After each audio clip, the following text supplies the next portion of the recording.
La vraie vie, c'est oser entreprendre. B2B avec Groupe Mutuel.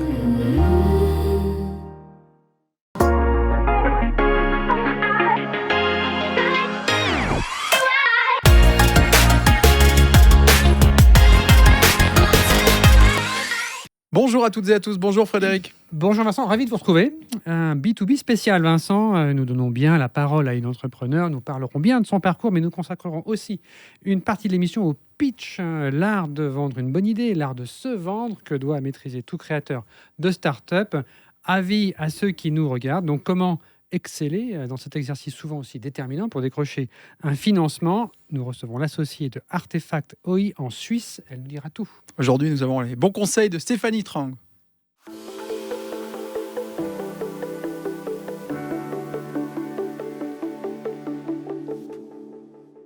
Bonjour Stéphanie Trang. Bonjour. Merci d'être avec nous. Experte dans le conseil, le domaine de la finance aussi, gestion de projet, organisation d'événements, coaching des cadres. C'est une liste non exhaustive de tout ce que vous avez fait ou que vous faites encore d'ailleurs durant votre carrière.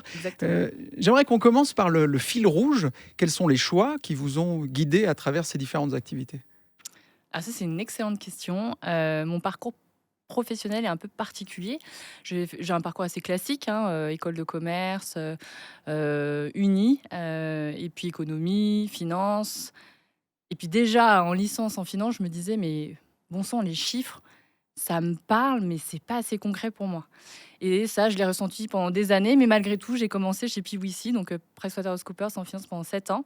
Dans le conseil. Dans le conseil, j'ai adoré ça parce que c'était pragmatique. J'ai rencontré les gens les plus brillants de ma carrière. Mais un jour, il s'avère qu'on fait ce qu'on peut appeler, pour certaines personnes, la crise de la trentaine. Et oui, moi, ça m'est arrivé et je me suis réveillée un matin et je me suis dit, bon, je suis seule, célibataire, qu'est-ce qui me fait vibrer tous les jours ? Eh ben, malheureusement, ce n'était pas le conseil, même si j'adore nos amis de PricewaterhouseCoopers. Et je voulais avoir plus de sens dans ce que je fais, avoir de l'impact pour les gens. Et un jour, j'ai rencontré donc, les fondateurs de Startup Inside, qui organisaient beaucoup de hackathons à l'époque. C'était à Paris.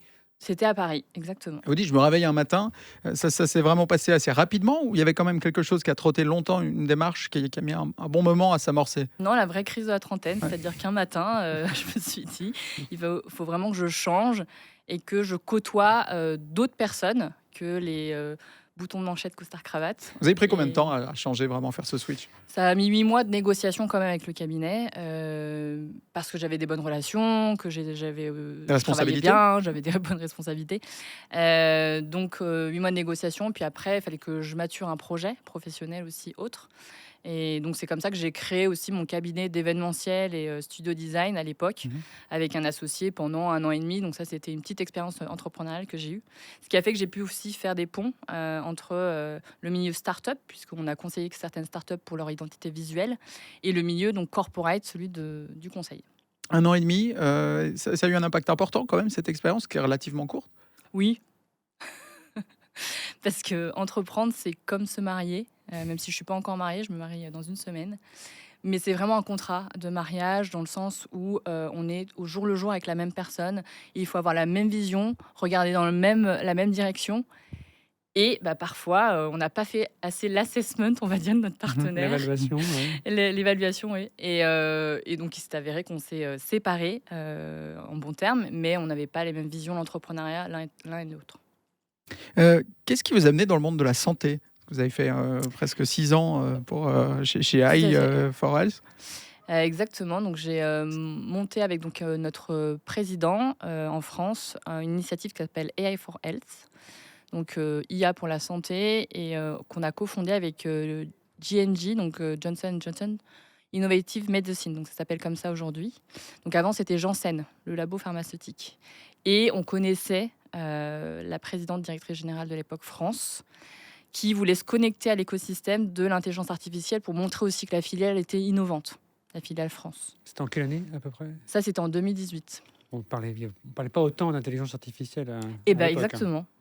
Exactement. Et c'est là où on a commencé à sourcer des startups en IA et en santé pour la conférence.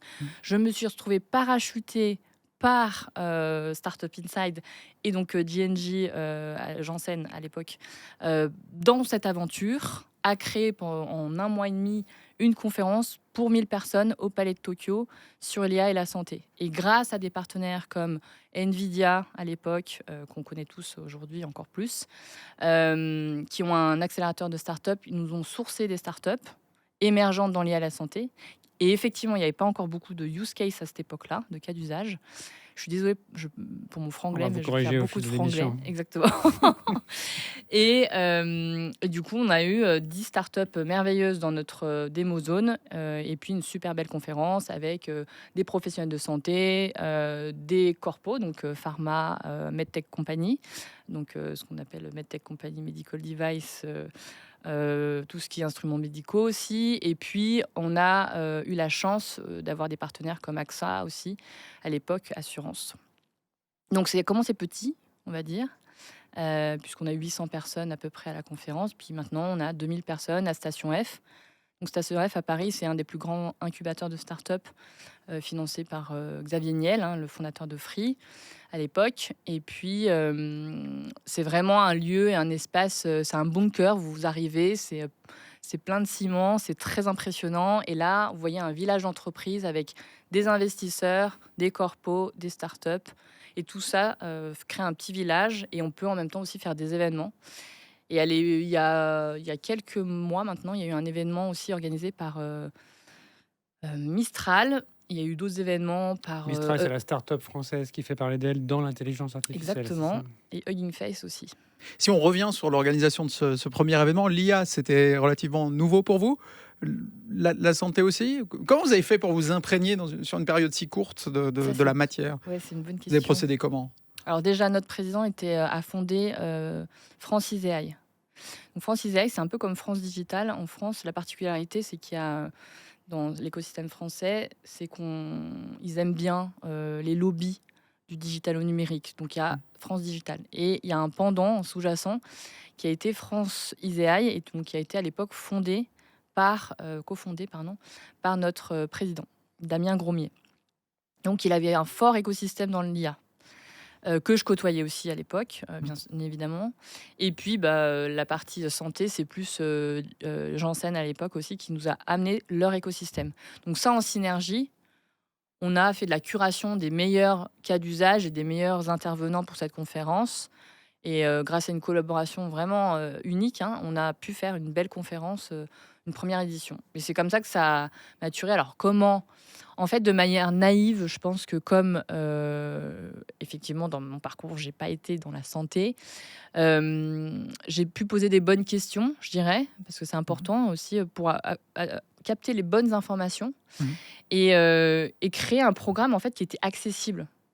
Parce qu'en général, toutes ces conférences dans l'IA, soit elles sont trop tech, ou dans la santé, c'est trop orienté découverte de molécules. Et alors, du coup, là, ça devient un peu technique, les phases 1, 2, 3, 4 pour découvrir un médicament. Donc ça, j'ai dû apprendre tout ça avec nos équipes de hyper dynamiques et jeunes, parce qu'on a une moyenne d'âge quand même qui est très jeune, en dessous de 30 ans dans l'équipe. Et donc, ça a créé une fraîcheur et une grande agilité. Et puis... un savoir-faire quand même, parce qu'avec France ISEAI aussi, notre président avait beaucoup monté de conférences. Donc voilà, nous, on est comme vous, Frédéric et Sylvain. C'est qu'on est comme des journalistes, sauf qu'on est en background, je veux dire. Et on interroge des chercheurs, des start-upers, des corpos pour pouvoir construire et bâtir cette conférence. Et ça m'a passionnée, je pourrais en parler pendant des heures, parce que la santé, je trouvais que pour le coup... C'est devenu une passion pour vous, Oui, oui, parce qu'en fait, on peut brasser beaucoup de sujets à la fois, que ce soit technique, de la recherche, ça peut être donc business, évidemment, réglementaire. Il y a un gros challenge là-dessus, les données de santé, l'accessibilité aux données de santé, leur impact. Peut-être que je vais m'arrêter là, parce que sinon, je vais en parler pendant vraiment longtemps. Je vous interromps justement. La Suisse, dans tout ça, comment est-ce que vous êtes là depuis 2 ans à peu près, Exactement. Qu'est-ce qui vous a amené là? Alors, c'est le mariage dont vous nous parliez tout à l'heure. Donc l'amour d'abord de la Suisse, de mon petit Suisse, et puis surtout, pour être plus sérieuse, par rapport à AI for Health, donc l'initiative santé IA, le fait qu'il y ait des organisations non gouvernementales et internationales ici, ça permet à la fois pour cette initiative en santé et à la fois pour donc Artefact Open Innovation, OI, de prendre un pied un peu plus international dans nos activités. Et je vous avoue que cette neutralité de la Suisse, ça nous a beaucoup plu parce qu'on peut y trouver la richesse de la Suisse, c'est cette internationalité et puis en même temps cette particularité de challenge. Elle est très critiquée pourtant, cette neutralité en ce moment. Mais vous trouvez, en venant de l'extérieur avec des yeux un peu plus peut-être frais que certains, vous trouvez qu'elle est encore bien, c'est encore un vrai atout de l'économie du pays? Oui, parce que ça reste, même si elle fait débat en ce moment, elle fait justement débat parce que ça a été longtemps, c'est le cas. Et que quand on organise des conférences sur des sujets business, on peut vraiment drainer des panels d'intervenants du monde entier. Ce qui est un peu moins le cas en France, je trouve, en tout cas à Paris. Ah oui, ouais. Parce que Paris, tout le monde adore Paris dans le sens où, enfin pas tout le monde, mais là je suis ma française qui croit que Paris c'est le centre de la France. Mais il y a Du monde. du mo- non, mais dans le fait que ce que je veux dire, c'est que les gens du business adorent venir en France, à Paris, notamment, parce que c'est joli, c'est beau, etc. Et parce qu'on fait des belles choses. Mais après, il y a toujours aussi on va dire, des préjugés qu'on a sur, par exemple, le niveau d'anglais, sur le côté très franco-français aussi des conférences en France. Mais c'est pareil en Allemagne. Alors qu'en Suisse, il y a quelque chose qui est plus international. Mais beaucoup plus, ouais. Juste avant de conclure cette dernière partie, très rapidement, vous parliez de 2018 pour le début de votre intérêt pour l'IA avec l'organisation de cette conférence. ChatGPT n'était pas encore là. Ces produits grand public, pour vous, qui aviez déjà une expérience avant, est-ce qu'il y a vraiment une nouvelle technologie derrière par rapport à ce que vous connaissiez, ou est-ce qu'il y a beaucoup de marketing? Quel est votre regard sur ces technologies grand public IA? Alors, ce qui est sûr, c'est que ça existe depuis très longtemps et que l'hyper-personnalisation, comme aujourd'hui, qu'on connaît grâce à la GenAI, ce qu'on appelle donc GenAI, Generative AI, ChatGPT, Midjourney, tous ces outils de génération donc d'images ou de textes, ce qui s'est passé récemment, c'est pas que ça venait juste d'arriver, c'est juste qu'il y a une société comme OpenAI qui a réussi à en faire la démocratisation par un outil très simple qui est celle de ChatGPT. Tout comme Google, avec Google Search, a démocratisé l'utilisation d'Internet et du savoir.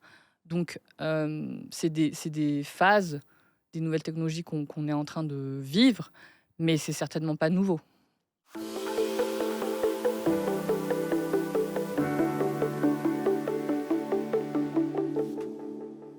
Un message à ceux qui nous regardent, en particulier dans les startups ou à ceux qui rêvent de se lancer. Donc sortez vos crayons, clavier, 12 minutes pour tout savoir sur comment réussir son speech. Ça commence bien, Stéphanie? Son pitch, exactement. Vous venez de donner vos conseils au Salon international des inventions qui vient de s'achever à Genève. Alors on va en profiter pour les partager. On va commencer par la base.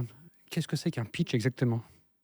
Alors, ce ne sont pas les brioches, c'est sûr. Donc un pitch, c'est ce que j'appelle une présentation courte et impactante de 1 à 5 minutes pour commencer, pour convaincre son interlocuteur. C'est quel interlocuteur en particulier? Alors, ça peut être un client, ça peut être un futur partenaire, ça peut être un investisseur. Et il faut savoir que le pitch, il est né, enfin en tout cas, on l'a beaucoup utilisé dans la Silicon Valley à l'époque, pour ce qu'on appelle les elevator pitch. Donc les elevator pitch, On c'est prend l'ascenseur, on a Exactement. 30 ou 40 secondes dans l'ascenseur pour vendre son idée. Steve Jobs, un des précurseurs. Alors exactement. Alors je vais en parler pas mal en termes d'exemples, non pas parce que il m'inspire forcément, mais c'est parce que ça parle à beaucoup de gens. Steve Jobs, parce que c'est un excellent pitcher. Ça avait été inventé avant ou c'est vraiment la Californie, la Silicon Valley qui a créé ou qui a formalisé ce concept du pitch? Je pense qu'il y a une démocratisation clairement quand il y a eu l'émergence des startups dans la Silicon Valley. Et on nous demandait, alors souvent et encore plus aujourd'hui, après la pandémie, de présenter en un temps court et impactant des projets qu'on avait en tête ou des startups. Je vous dis ça parce que nous, la particularité de mon métier, c'est que je le fais beaucoup pour des entreprises, moins pour une start-up de manière individuelle. Des entreprises, ça veut dire à l'intérieur de l'entreprise. À l'intérieur de l'entreprise, oui, à travers donc nos formats de hackathon. Donc je ne sais pas vous savez ce que c'est. Hackathon, Mais hackathon, on se réunit toute une équipe pendant un temps donné, Exactement. 24 heures, 48 heures, et on doit produire à la fin une idée intéressante qu'on doit Exactement. pitcher. Voilà, et donc ça, c'est aussi apparu aux États-Unis. C'est des développeurs qui faisaient ça. Ils prenaient pizza et boisson, et puis pendant 48 heures, ils n'arrêtaient pas donc de coder pour arriver à faire un sprint de leur prototype. Et donc c'est venu de là, et nous, on a pris ce savoir-faire pour l'inclure dans des entreprises afin de casser les silos, créer des challenges d'innovation, créer du team building et aussi pour permettre aux collaborateurs d'incarner les valeurs de l'entreprise. Donc c'est vraiment ça qu'on veut faire avec à la base le hackathon et les formats donc d'intrapreneuriat. Et donc le pitch, c'est un des ingrédients essentiels d'un hackathon. Essentiel. Pitch, il n'y a pas de traduction en français? Non, on présentation cherchera. courte et Bon. impactante. Vincent, une question pour Stéphanie. Démarrons directement. Alors, le pitch, pour bien le réussir, quels sont les pièges habituels à éviter sur la forme, tant sur la forme que le fond? Alors exactement, il y a 2 parties dans le pitch, donc la forme et le fond. Savez-vous à combien de pourcents on s'attarde sur le fond et à combien de pourcents on s'attarde sur la forme? Ça va être déprimant. Allez, 20%, 80-20? 20% sur le fond, ouais. Exactement. 80-20, et donc vous savez déjà tout en fait. Donc 80%, donc c'est sur la forme. Donc les pièges à éviter, c'est vraiment de improviser son pitch, de pas s'entraîner, et c'est un exercice qui est très difficile dans le sens où il faut s'entraîner parce que les 3/4 des gens qu'on connaît autour de nous ou que je rencontre n'aiment pas apprendre par cœur, sauf erreur. Et du coup, l'exercice du pitch, c'est vraiment un exercice qui relève d'un certain savoir-faire. Certains l'ont de manière innée, mais même ceux qui l'ont de manière innée l'ont tellement en tête qu'ils en deviennent brouillons. Parce qu'ils se disent moi je parle tous les jours à l'oral, devant mes étudiants, à la télé, devant des journalistes, donc j'ai pas besoin. Mais en réalité, pour infuser toutes les informations dont on veut que la personne retienne dans un discours court et impactant, ça se travaille. Donc ça, c'est un des pièges. De pas s'entraîner, de pas répéter, de pas préparer. L'autre, c'est de pas travailler sur soi, c'est-à-dire d'avoir l'humilité de se dire on n'est pas tous hyper à l'aise à l'oral et qu'on a forcément des tics de langage. Donc les tics de langage, c'est difficile à évaluer et à s'auto-évaluer sur ces tics de langage. Donc autant demander aux collègues, aux amis, à son compagnon, compagne. S'enregistrer, se regarder, c'est important. Exactement. C'est dur ça comme exercice, non? Oui, c'est super dur. Mais quand on a une présentation très importante à faire devant un investisseur, je pense que ça quand même vaut la peine de faire cet exercice-là, même sur dictaphone. Pourquoi? Parce que les 3/4 du temps, on est stressé. Et le stress, sur une échelle de 1 à 10, si on est sur 8, forcément, ça va se voir. Et les pièges qu'on a, c'est que dans le pitch, la première seconde est super importante. Donc, l'effet neuromiroir, il est là. Neuromiroir, Donc, ça veut dire neuromiroir, c'est quand je bâille, peut-être instinctivement, vous avez tous les deux bâillé. Ouais. Donc, c'est vraiment... quand on arrive sur un pitch, le challenge et un des pièges, c'est d'arriver stressé et trop dynamique aussi. Donc stressé, en vouloir trop. Et donc on va accélérer, on va pas respirer, on va pas faire de temps de pause. Et puis on va croire que le fait de parler vite, fort et être à fond dans son pitch, la personne en face va adorer ou va bien aimer. On va dire super, il est super dynamique, il en veut. Mais encore faut-il que la personne en face aussi comprenne les tenants aboutissants du projet. Donc c'est vraiment une balance à faire entre la forme et le fond. Le fond, on considère que vous le connaissez par cœur parce que ça fait X années ou X mois que vous travaillez sur votre projet. En revanche, la forme, c'est supra important selon le niveau aussi on va dire je sais pas comment on appelle ça en français, mais de confortabilité de la personne à l'oral.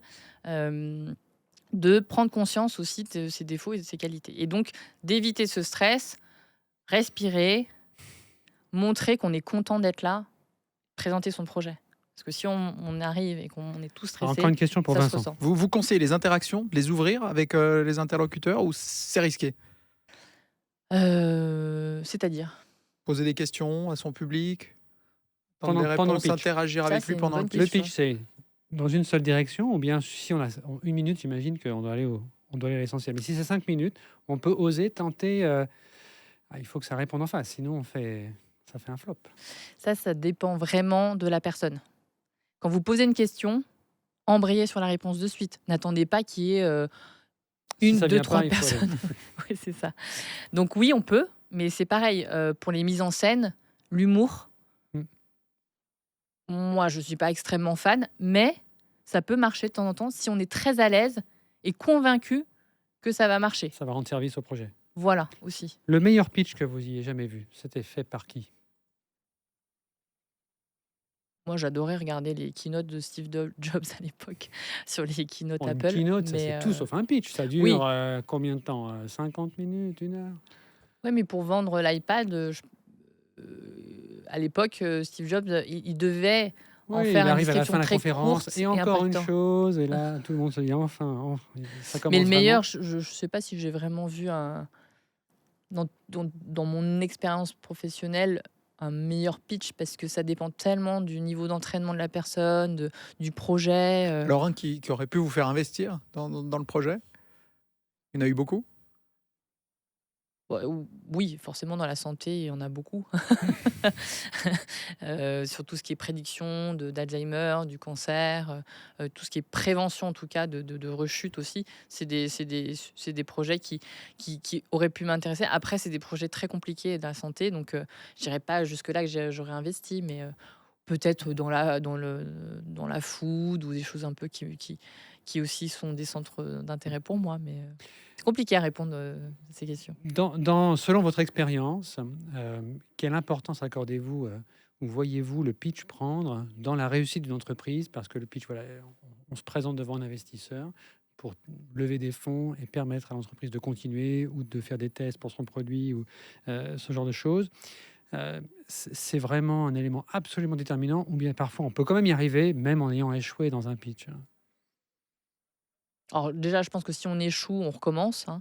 Il y a des milliers d'investisseurs sur Terre, donc qui seront forcément intéressés par vous écouter. Et de toute manière, avant d'avoir une once de sous dans votre projet, il va falloir le pitcher X fois.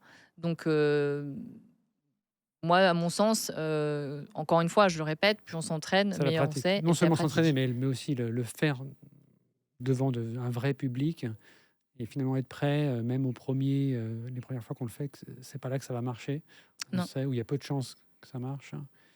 Et est-ce qu'il y a quand même une différence parce que là, on a parlé de la Californie, les Américains ont peut-être un talent naturel, on le voit, moi je le vois en tout cas dans les professeurs qui enseignent, l'art d'enseigner, de tenir en haleine son public, il est quand même très marqué dans la culture américaine, et on n'a pas la même approche en Europe. Vous voyez l'Asie être aussi très forte dans les pitchs, il y a vraiment des pays vrai. qui sont plus forts que d'autres dans cet exercice. Je pense que c'est culturel. C'est culturel par rapport à la prise de risque. C'est par rapport à l'état d'esprit qu'on a. En Europe, on est un peu plus adverse au risque. On n'aurait jamais pu créer un Twitter en Europe. Ça n'a jamais craché un seul revenu pendant des années. Et pour autant, ça a existé, ça existe toujours. Et on a créé un Spotify en Europe, en revanche, mais après des années. C'est l'exception qui confirme la règle. Exactement. Donc, c'est vraiment une question de prise de risque, de mentalité, d'audace, du coup. La conséquence, c'est que ça. Et un pitch, je dirais, en quoi c'est important, c'est vraiment un exercice marketing. Parce qu'aujourd'hui, déjà à l'époque, et encore plus aujourd'hui, les gens ont une capacité de concentration de 4 minutes. Et si vous n'arrivez pas à accrocher votre interlocuteur en 1 à 5 minutes, c'est compliqué parce qu'il y en a tellement derrière vous qui... C'est pareil, on se dit, moi j'ai une idée. Mais en fait, il y en a 1000 autour de vous, des gens qui ont la même idée. Alors certes, on ne se dit pas, dans ces cas-là, je laisse tomber, sinon tout le monde ne créerait pas d'entreprise. Mais ce qu'il faut savoir, c'est l'authenticité de la personne, l'unicité de la personne fait qu'on va acheter le projet. Donc le pitch, ça permet aussi de se mettre en avant en tant qu'humain, en tant que personne, et surtout d'exposer ce que Simon Sinek dit toujours, le why. Simon Sinek, donc c'est C'est un orateur américain notamment, et qui explique pourquoi les fondements du sens de ce qu'on fait. Pourquoi on le fait. Et c'est souvent difficile d'expliquer. On arrive souvent à expliquer le how, comment on le fait, le what, qu'est-ce qu'on fait. Mais pourquoi on le fait, c'est plus compliqué. Alors pourquoi on va conclure la deuxième partie, Vincent? Si on résume, En un 30 pitch secondes. réussi, en quelques mots, c'est, en 3 points. Des sourires, des temps de pause. Alors ça paraît anodin comme ça, mais c'est très très très très difficile. Et de la préparation. C'est vraiment les 3 clés.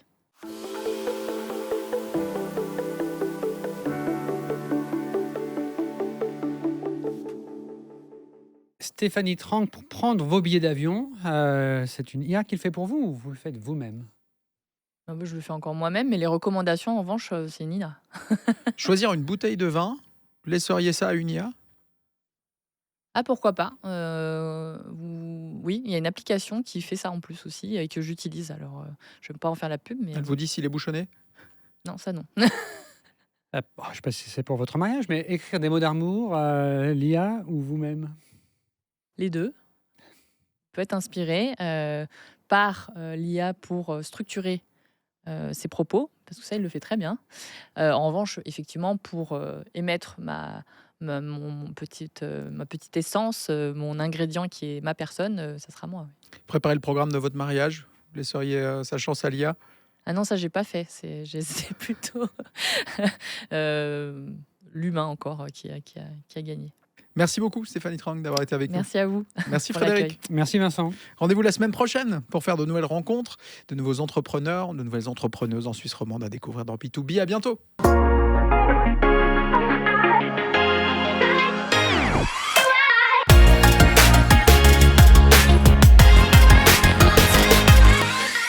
La vraie vie, c'est oser entreprendre. B2B avec Groupe Mutuel.